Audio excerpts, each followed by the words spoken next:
I'm Peter Gray. I'm a research professor of psychology and neuroscience at Boston College. I have, for many years now, been studying play and what play does for children, how play is, in many ways, essential for children's healthy psychological development as well as physical development. I have been concerned for some years about the decline of play, especially my research is conducted in the United States, but I think to some degree this is occurring in Europe as well. And and the consequences that this decline in opportunities for play has had for children. I've been writing about how the rise in anxiety and depression that we see in the United States, I believe, is the result of the loss of opportunities to play and explore and develop courage and develop resilience, which are the things that children develop when they're free to play in their own chosen ways. So that gives you a little bit of background about where I'm from, about the kinds of issues I've been dealing with. I got interested in play many years ago. I had been doing an entirely different kind of research, laboratory research with rats and mice and studying the effects of certain hormones on their brains. But I got interested in play secondarily to an interest in schooling and how children learn, and that became because of the fact that my son had been rebelling in school. I tell this story in my book, Free to Learn, so people who are interested in the details might look there. But the to make a long story short, my son had been so rebelling at the age of 9, been rebelling really all along in school, that we had to find some alternative for him. It was that school just was not working for him. And we found a radically alternative, that a place that really supports self-directed education, where children are free all day long to do what they want, as long as they follow the rules of the school, which have nothing to do with education. The rules have to do with, not hurting other people, not littering, not doing, really not interfering with other people's rights. And the rules are made democratically at this school by the children and staff together. So how did I get interested in play from that? I at first I had some concerns about my son's future if he stayed at such a school. So the school goes all the way through high school age, and the school already at that time had been in existence long enough that there were graduates, some of whom had done all of their schooling there, had never gone to a regular school. And so, kind of partly to satisfy my concern as a father, as well as my intellectual curiosity about this, I, along with a part-time staff member at the school, did a study of the graduates of the school at that time. I found the graduates were doing very well out there in the world. They were happy, they were well employed. Those who wanted to go on to higher education did so successfully.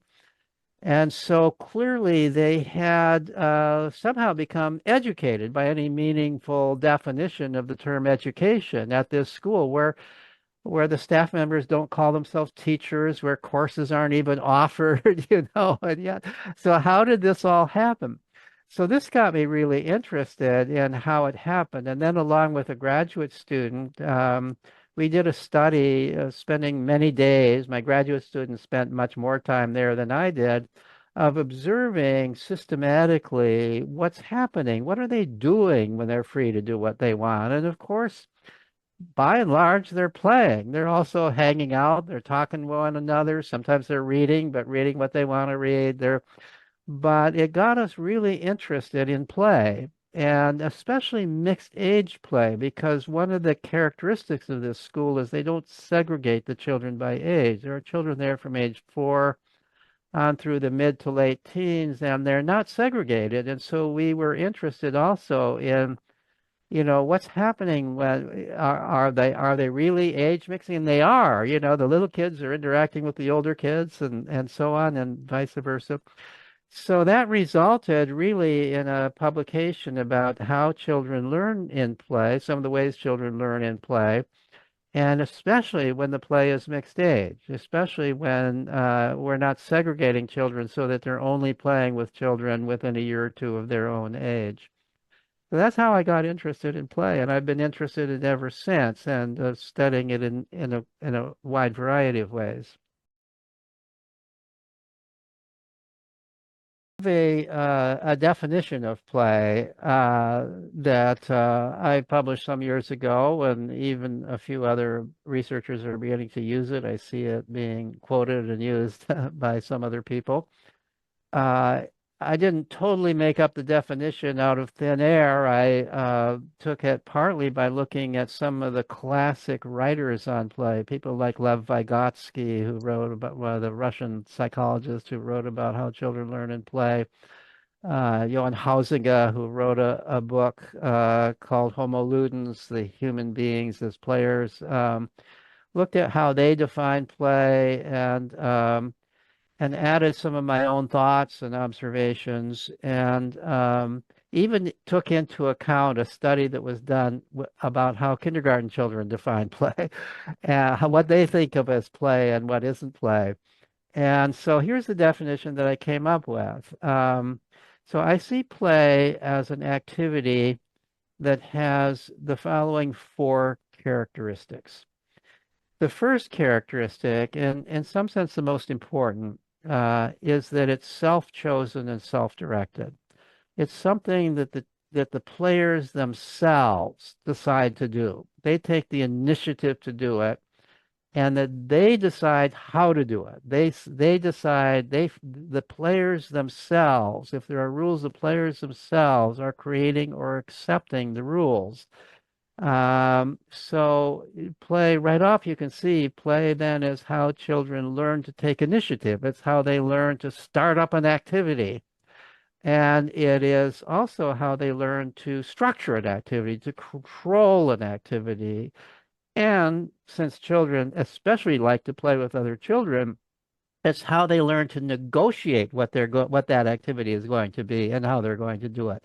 So you can see right off what tremendously important lessons children are learning in play by virtue of the fact that it's self-chosen and self-directed. When we adults take charge of it, then by my definition, it's no longer play because we're controlling it. We're telling them what to do, and they're not learning how to do that for themselves when we do that. So the second characteristic of play, which is, I would also say, the second most important defining characteristic, is that it's intrinsically motivated. Now, what that means is that you're doing it for its own sake. You're not doing it for some reward outside of the play itself.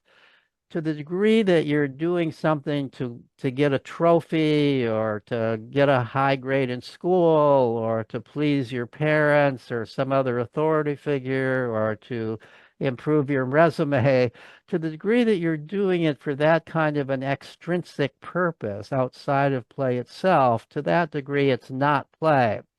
Play is something that you're doing really just because you want to do it. One way to know that something is truly play is if you're doing it even though everybody else is trying to tell you not to do it. You just are really motivated to do this thing. So that's the second characteristic of play.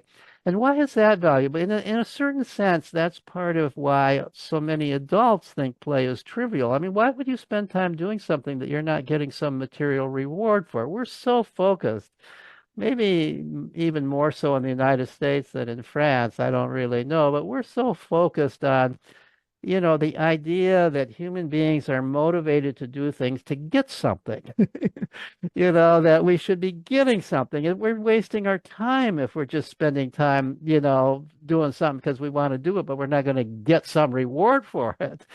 But I want to say why this is so important. One of the most important things that children discover when they're when they are growing up is what they like to do, you know, and play is doing what you like to do. Now, my studies of graduates of the Sudbury Valley School, that school I was just mentioning, and my study that I did later with a colleague, Gina Riley, of grown unschoolers, people growing up with homeschooling, what I found is that when I asked them about what they played at, when they were children. And then completely separately of that, I asked them about their current careers. I found in about 50% of the cases a very direct relationship between the passionate interests they developed as children in play and what they were now doing as a career. They, they learned they loved a certain kind of activity. They became good at it, uh, playing at it. And then at some point, as they were teenagers and they began to think about their future life and what they wanted to do, how they wanted to support themselves and the family, if they had a family, they thought, now, how can I really love to do this? How can I make a living doing it? And about 50%, it's a very direct relationship. The rest you can kind of construct a relationship, but it's not quite so direct. So that's one way of thinking about it's sort of from adult perspective, what is it doing for the kids to be playing?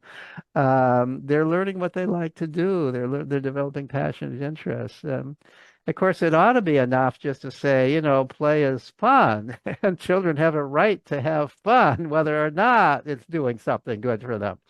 But it turns out, because I'm an evolutionary psychologist, I think that there are strong evolutionary reasons why we develop this strong drive to play in childhood. We have strong drives because they do something good for us. We're not doing it because it does something good for us. We're doing it just because we want to do it. But the fact that we want to do it, that fact that natural selection endowed children with this strong desire to play and to play in a certain variety of ways, and especially to play with other kids, that's not an accident. That's because it does some things that are very important for human development. Okay, so the third characteristic of play is that, which surprises some people, but I think if you think about it, it's almost obvious, is that play always has rules. The rules might not be quite the right word, guidelines. Play is always structured. Play is not random activity. When children, for example, are playing with blocks, they're not just randomly piling up blocks. They're doing something with the blocks. They're doing something structured with the blocks. They're building a castle or whatever it is. They've got an idea in their head about what they're doing, and they're controlling their behavior in a way consistent with that idea. And when children are playing together, they're sharing that idea. They have to share what the rules are. They have to play by similar they have to talk about the rules of what we're doing. We're building a castle, we're building this and that. And they have to agree on that. And then they talk about how they're going to build it and what's there. So play is always structured, even the wildest looking sorts of play. I mean, imagine a couple of boys in a play fight. It looks absolutely wild. They're swinging sticks at one another. They're pushing one another down. They're chasing one another. It looks really wild. It looks totally unstructured. But if you watch more closely, you will see that there are real rules here. All right, you can swing the stick and hit the other person's stick, but you don't hit the other person. No kicking, no biting. If you're going to push the other person down, you do it on the grass rather than the pavement, or if you're indoors on some couch rather than on the hard floor. You're so and the rules don't even have to be stated. If these boys have been playing this way in the past, they don't have to state the rules. It's implied these are the rules. But if one of them either accidentally or on purpose violates one of these rules, the other one will be sure to state it. Hey, that really hurt. And I'm quit if you're going to continue to play that way. So all play has structure. It has rules. Some people talk about unstructured play. I don't use that term because I argue all play is structured, but it's structured by the children themselves, not by some outside authority who's telling the children how to play. Now, the fourth characteristic of play is that although play has structure, it has rules, there's always a lot of room for creativity in it. So play is always creative. It's never so structured that it dictates exactly what you have to do at every move along the way. That would be called ritual rather than play.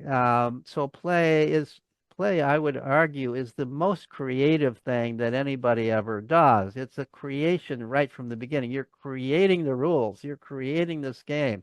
Every move within it, there are choices you can make, and you are deciding. You're creating this thing. You're creating the play fight if it's a play fight. You're creating this castle if you're building a castle of blocks. You're always creating in play.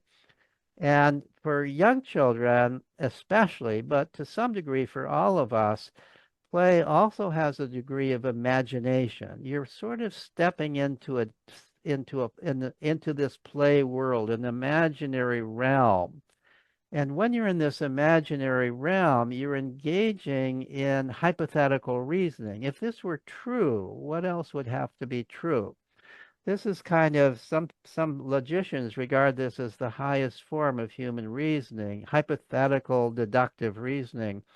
But even little children, even 3 and 4-year-olds, are involved in doing this when they're playing an imaginary game. So, for example, imagine some little children, maybe 4 and 5-year-olds, they're playing in the kitchen and they're pretending that the kitchen table is a bridge. So that's hypothetical, right? And somebody says, well, there's a troll under the bridge. So hypothetically, now there's a troll under the bridge. They don't use the term hypothetical. They just say there's a troll under the bridge. And then another child says, oh, well, we better not go under the bridge. Or a child says, well, we need to give the troll a cookie so it doesn't eat us. This is hypothetical deductive reasoning by 4 and 5-year-olds. This is how children learn to reason in a hypothetical way. They do it first in play before they ever do it in serious life. So those are the four defining characteristics of play, and I've elaborated on them because what I want to show is how these characteristics make play such a valuable vehicle for children's development. They're developing all kinds of extraordinarily important skills that are important for all of human life when they're playing, almost regardless of what they're playing, as long as it is self-chosen and self-directed play.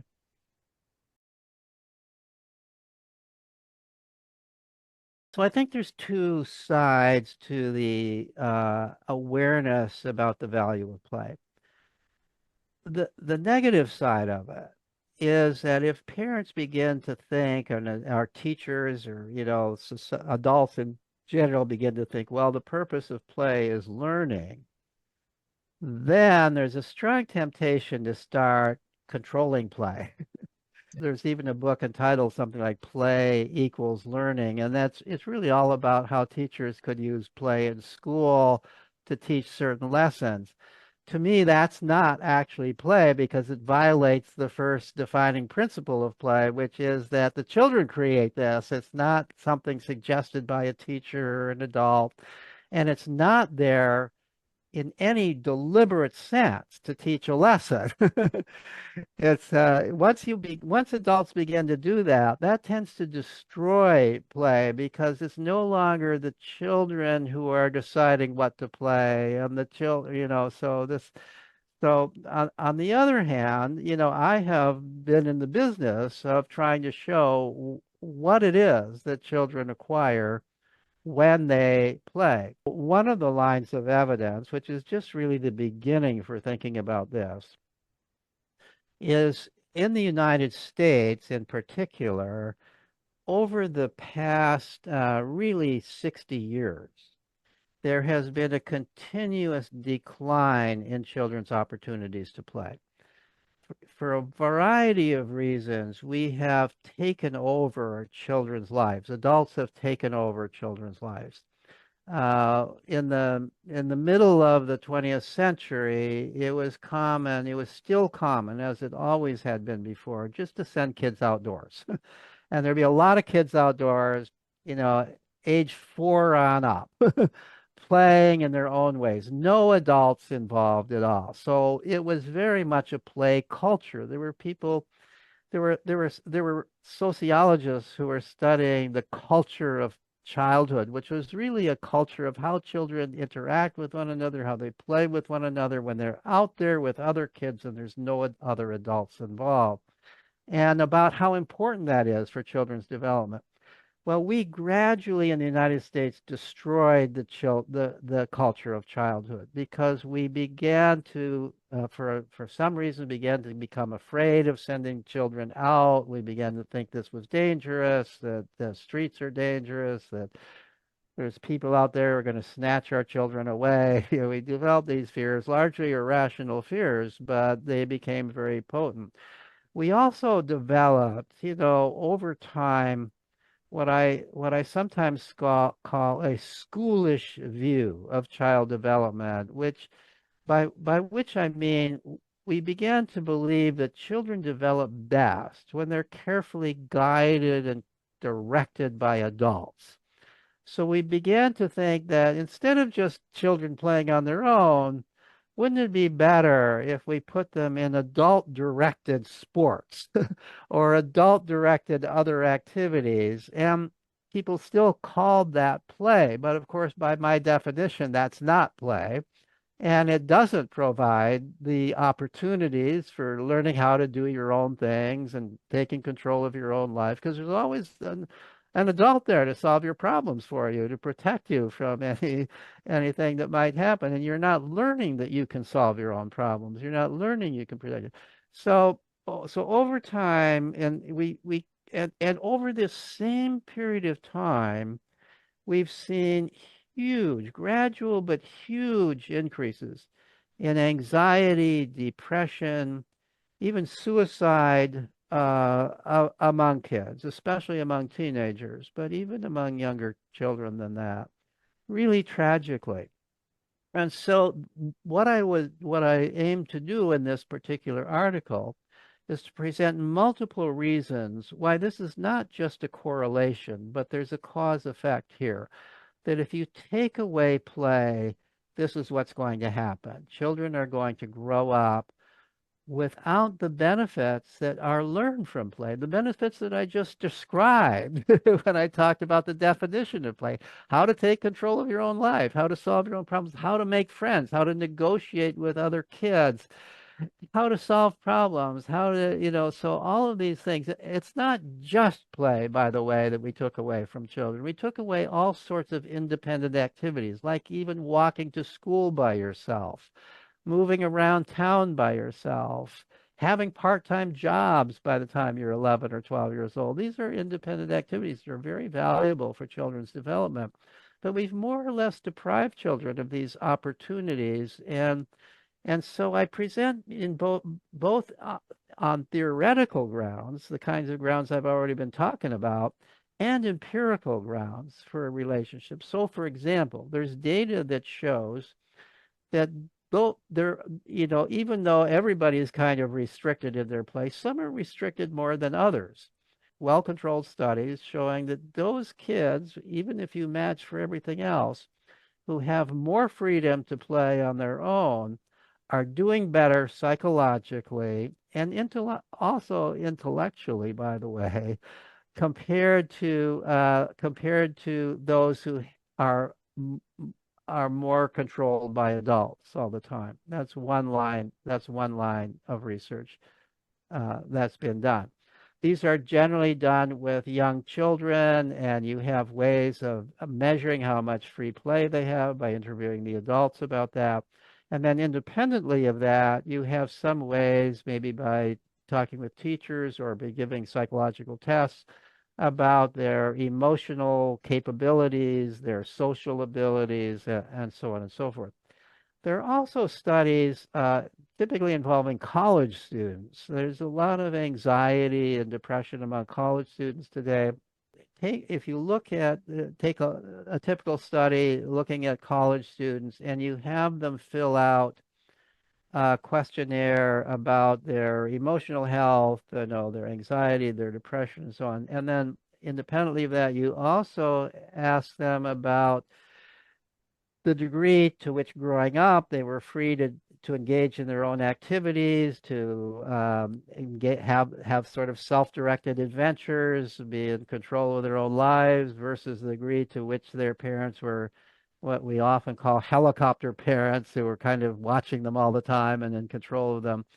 It turns out that those college students who had more freedom to direct their own activities, including play, are doing better psychologically in college than those who had less. Those are just some examples of the empirical studies, but then I almost think you shouldn't really even need the empirical studies. Doesn't it make sense that if you take away the activity that makes children most happy, that they're therefore going to be less happy? You know, we should, gosh, why didn't we think of that? What's why do we even have to do research to say that? I mean, it ought to be completely obvious, but yet, of course, we do have to do research. People want the hard evidence that if you take away the thing that we all know makes children most happy, that they're going to be unhappy and even depressed. The other thing that's happened, of course, in the United States is school has become more anxiety provoking, and the pressure for grades and so on has become, and then we become surprised that anxiety is increasing in the culture.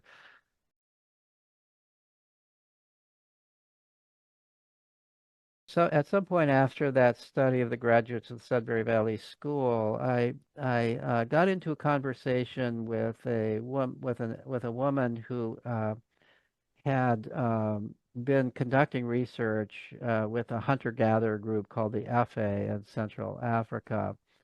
And I was telling her about how children were growing up in the Sudbury Valley School. And she said, well, that sounds just exactly how the FA children grow up. you know.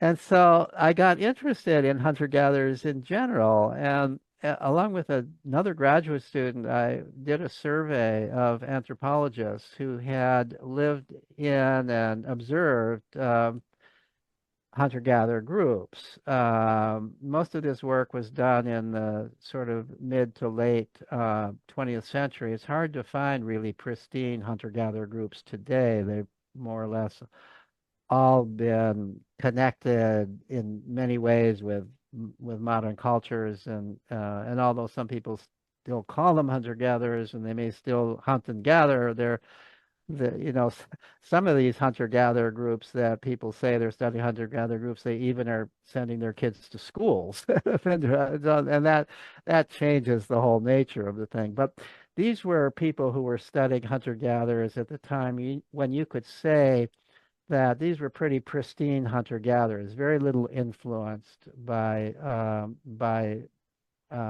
cultures outside of themselves. And I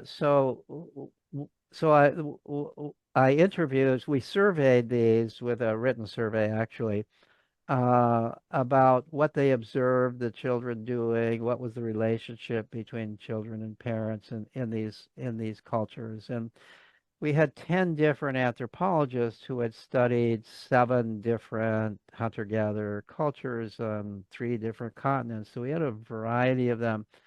And the story was pretty much the same with every one of them. What they told me is that the children, beginning with about age 4, when the adults tended to think that this is sort of the age of common sense, they don't have to be watched all the time by adults. Very interesting that age 4 is the youngest that the Sudbury Valley School will take kids because they don't watch kids, you know. They have to trust the kids to take care of themselves to a large degree. So interesting. This is a little bit of a tangent, but it seems like age 4, you know, of course, it varies somewhat from child to child, is sort of the age at which you are capable of incorporating rules about making judgments yourself about what's safe and not safe, of really kind of taking control of your own life. So age 4 all the way into the teenage years, really basically the same kind of age range that we think of as the school years. That the kids in this whole age range were spending most of their time playing, exploring in groups, age mixed groups, largely away from the adults. They would go off to, you know, some area that was kind of their own area. They would explore the jungle or the desert, where whatever kind of place they were living in, and and and and so there was an awful lot of play. And when I asked them in the survey, what kinds of things did you observe them playing at? It's very interesting that they talked about watching the kids playing at the very sorts of activities that are important to the culture. So in a culture where the men hunt big game with bows and arrows, the boys in particular are playing at hunting big game with bows and arrows. Not surprisingly, that's what they see their heroes is doing, the men in the culture. And so they're, you know, they're playing with bows and arrows, they're shooting at things, they're pretending they're tracking game, they're learning how to track in the process of doing this. They're tracking one another, and they're developing skills with bows and arrows. Culture where they use dugout canoes. The kids are playing with dugout canoes. A culture where the women do most of the fishing. The girls are playing at fishing. Uh, all of these cultures, it appears that both men and women together cook and build huts because they move around a lot, and every place they move, they build temporary shelters that they live in. And the kids play at building shelters. They build little play shelters. They build a whole village away from, at least in one of the cultures the anthropologist described, they build a whole village away from the adult village that kind of models the adult village, and they sort of enact some of the things that they've seen the adults do as part of their play. So what became interesting there in that observation was, so this is how the children are acquiring even the very, not only the kinds of things that I talked about before, the ability to initiate their own activities, the ability to negotiate with one another, the ability to structure whatever they're doing, but they're also acquiring the very skills that are important to the culture because they're playing at those things. And then when I kind of looked at the anthropological literature more generally, it became fairly clear that this seems to be an instinct that children have, is to look around. What are the people in your culture doing? What are the adults, especially what are the successful adults in your culture doing? And there's a tendency to want to play at those things. This makes sense that natural selection would endow children with this. It's interesting. So it leads me to understand, so this is one of the reasons, at least, why children want to play with computers in our culture. You know, in the hunter-gatherer culture, the most important tools are bows and arrows, digging sticks, knives, fire. Children, even little children, play with these things, and the adults let them do it because they recognize this is how children learn how to use these tools. In an agricultural culture, the kids play with agricultural instruments. Any child growing up today in our post-industrial information age cannot help but see that the most important tool in our culture today is the computer. And so, of course, they're going to be drawn to computers. No matter what you do as an adult, you're going to have to use computers. That's clear to any kid growing up in our culture. And so it helps explain, it's not the total explanation, but it helps explain Why kids very often, when we first had computers, kids were learning how to use them before adults were. Kids were innovating with them. Kids were because and it fits with this idea that kids are kind of always on the forefront of what are the tools that are important in the world that I'm growing up in. And they don't say this consciously. They don't think about this consciously. At least most of them don't, though some of them might. But there's a kind of instinct to play with that, and that that's one of the uh, ideas that came from my from this research with hunter-gatherer groups.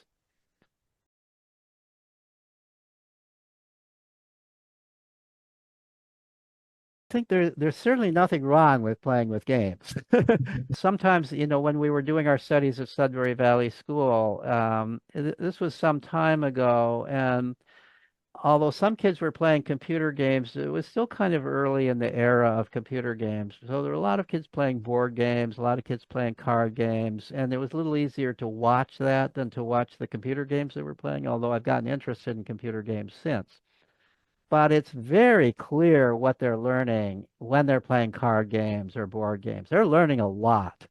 And so, so for example, and especially when they're playing them in an age mixed environment.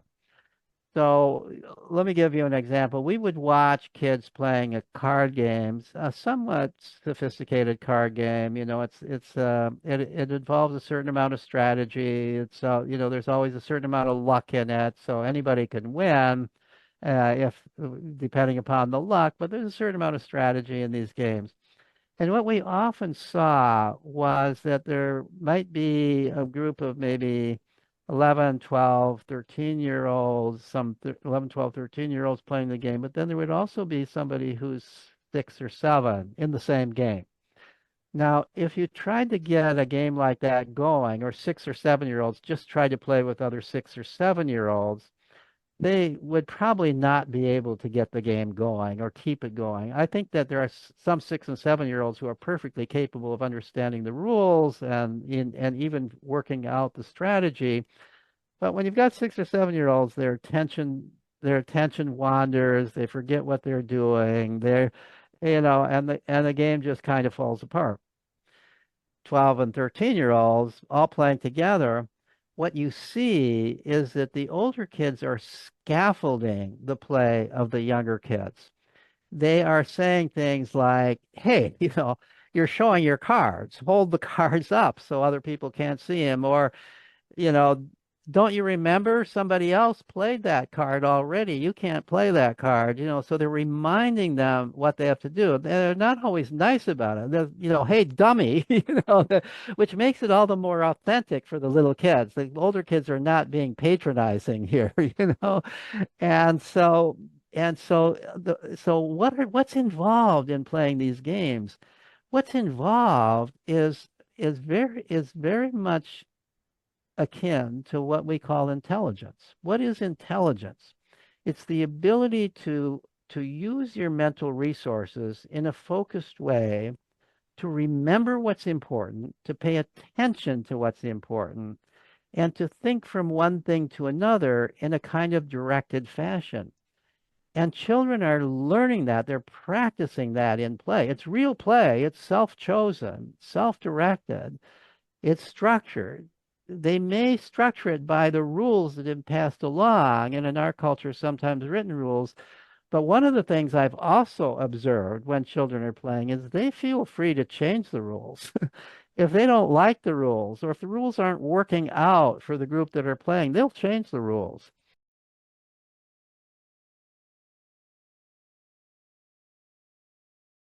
I think that the role of adults in children's play is to provide lots of play options. The more different ways the child has, different children like to play in different ways, and there's nothing wrong with one way versus another way of playing as long as it's the child's choice.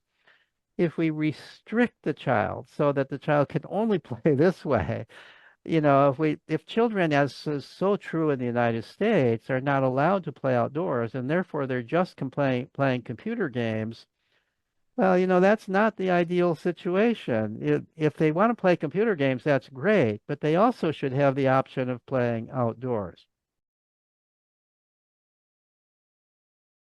When teachers use games or play as a way of particular lesson, the children don't feel free to say, "No, I don't want to play that." You know? And so if the children don't feel free to say, "I don't want to play that," then it's not play. Yeah. I've heard from kids, I'm not a expert on this at all, but I've heard from kids and from parents that the kinds of games that are deliberately manufactured as educational games are often very boring to kids. And for that reason, I wouldn't focus on them. And I also think it's the wrong reason. Parents should not be thinking about what is the child going to learn in this game. The child is going to learn the most when the child is playing whatever it is they want to play. When they're really immersed in that game, then that's when the child is going to learn the most. And the most important things, I've been talking about children learning numbers and so on and so forth. But the most important things that children learn in play are the kinds of things I was talking about earlier on that come from all sorts of play. Learning to take initiative, learning to take control of your own life, learning to negotiate with your playmates, learning what you love to do because you've been playing at what you love to do, learning something about yourself through play. So, along this line, there's actually now been several studies of this sort. I said that I partly use kindergarten children's definition of play to create my own definition. There have been studies like this where the researcher shows children pictures of children doing various things that look playful, that look like it's play, and they ask the children, "Is this play or not?" And in one study that actually used pictures, there are other studies who use a somewhat different method. But what happened is, if there was an adult in the picture, the children said that's not play. It could be exactly the same thing. The children can be exactly do the same thing. If there's an adult in the picture, they said it's not play.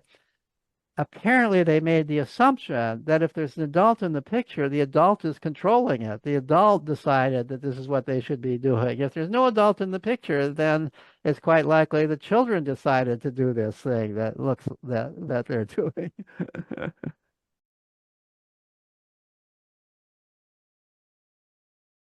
A lot of it is about freedom, about risk in the United States. We become overprotective. We become over concerned that children might get hurt, that something might happen to children. We aren't allowing children to play in risky ways as much as we did in the past. I'm a big advocate for risky play, for allowing children to play. You never force a child to play to so-called do a risky thing. I mean, sometimes the most traumatic thing for kids is in the physical education class in school where the gym teacher makes children climb a rope to the ceiling. That's a terrible thing to do. I mean, that's embarrassing for the kids for whom it's difficult. That's not. But when children choose on their own to climb a rope or to climb a tree as high as they can climb it or to dive off a cliff or to do these things that children naturally do, that's very healthy because they are learning courage. They are learning, I can do this thing. They're learning that they're almost deliberately putting themselves in a situation that involves a certain amount of fear. And from an evolutionary perspective, why would they be doing this? They're learning how to deal with fear. They're learning, my heart rate can increase. I can feel some fear here as I climb this tree, but I can still be in complete control in my own mind about this and in my body. I can feel fear and yet I can be in control. And the result of this is when there's a real emergency in their lives, at any point in their lives, they're less likely to feel panic about it, and they're more likely to feel, I can handle this because they've practiced doing this. So there's a very good reason. Even other young young mammals play in risky ways too. And it's actually animal behavior researchers who first came up with this idea. The evolutionary purpose of risky play is to learn how to handle fear, to learn that you can do this thing and you won't fall apart. But we are one of the reasons I think children are falling apart and young adults are falling apart is we have more or less deprived children of the opportunities to play in these ways. We're afraid they'll get hurt. We've playgrounds in the United States, all the interesting, the tall slides and the tall climbing structures and these have all been removed so that the play structures are all supposedly very safe, but that also means they're not any fun. And so only tiny little kids are playing in the playgrounds, they're no fun for the older kids. So it is fear of physical harm that is part of it. But it's not the only reason that we don't give children more freedom. Another reason really is something that I referred to before, which I often call the schoolish view of child development. We've kind of come to the conclusion as a culture, without giving it a lot of thought, it's just something that everybody has come to believe that children develop best when they're carefully taught and guided by adults. And so we occupy children's time not only with more and more school and more homework, and parents are supposed to monitor the kids' homework to make sure they do it, but also with adult directed activities outside of school because we somehow believe children are going to learn more when there's an adult teaching them, directing them, controlling. They'll not only be safer, but they'll learn more when they're in that kind of a setting. So I think that both the fear of dangers plus the belief that children are learning more when there's an adult directing or teaching them, I think these are the primary reasons why we've taken children's freedom to do their own things away. The way I often put it is that what our children are suffering from is from our good intentions. These are good intentions. We want to protect children. We don't want them to get hurt. We don't even want them to feel negative emotions. We want them to be happy all the time, but we are mistaken in our view of what creates happiness.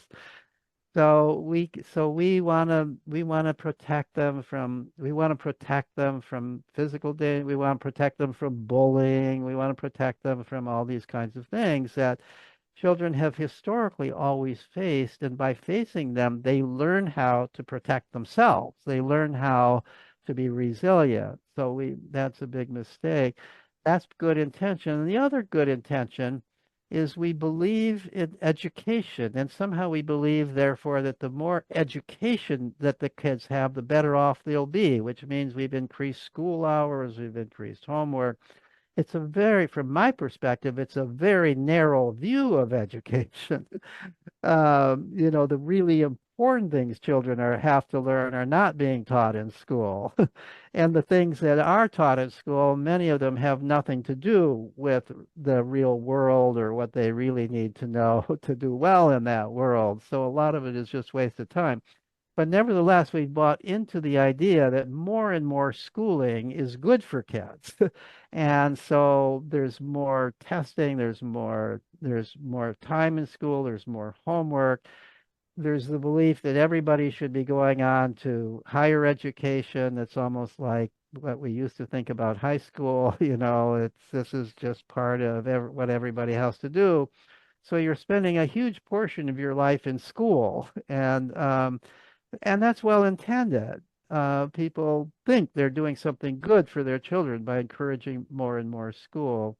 But my argument is that this is depriving children of the kinds of self-directed opportunities they need to really develop a sense of self-control, a sense of responsibility, that feeling I can take charge of my own life.